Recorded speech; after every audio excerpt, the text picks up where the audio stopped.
In the fall of 1974, a boxing match between Muhammad Ali and George Foreman took place in Kinshasa, Zaire. The fight was dubbed Rumble in the Jungle. It was epic then, and historic now. Muhammad Ali's robe from the fight is at the Smithsonian in Washington, D.C. Books and films, including the 1996 Academy Award-winning documentary When We Were Kings, have been made about the bout. The fight was originally scheduled for September but had to be postponed a month. A three-day music festival was set to coincide with the fight but couldn't be rescheduled, so the concert had to go ahead as planned. The festival itself, though, has taken on a life of its own. It's the focus of a documentary released a few years ago called Soul Power. Soul Power focused on the American soul and Latin artists who played in Kinshasa. American music producer Stuart Levine organized the American acts.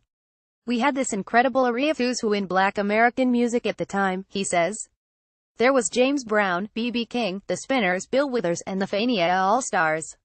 Soul Power is a trip back in musical time, but noticeably absent from the documentary are the African artists who performed. Artists like Tabule Rashiro, Franco and the TPOK Jazz Ensemble and Miriam Makeba all shared the stage with King, Withers, and the like.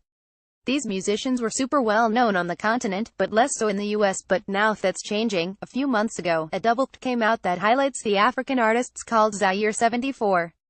With this release, Stuart Levine says they're righting a wrong. "It was us waking up to what we had not really fulfilled, which was to at least have this music heard. And it is very much an example of what was missed during those years. You know, just unawareness by all audiences toward this music. It's us righting our wrong.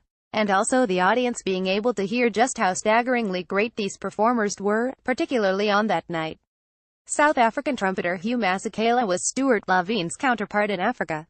Masekela curated the African acts for the festival, and until he helped pull together this release, even he hadn't heard the tape since the 70s. Listening to Zaire 74, we were blown away because we didn't know, 40 years later, how dynamic the music was, he explains, and how different it was from the regular music that people expected.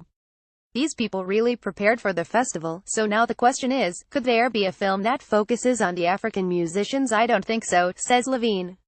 There isn't enough suitable footage or real interest, to be honest with you, to do a third one.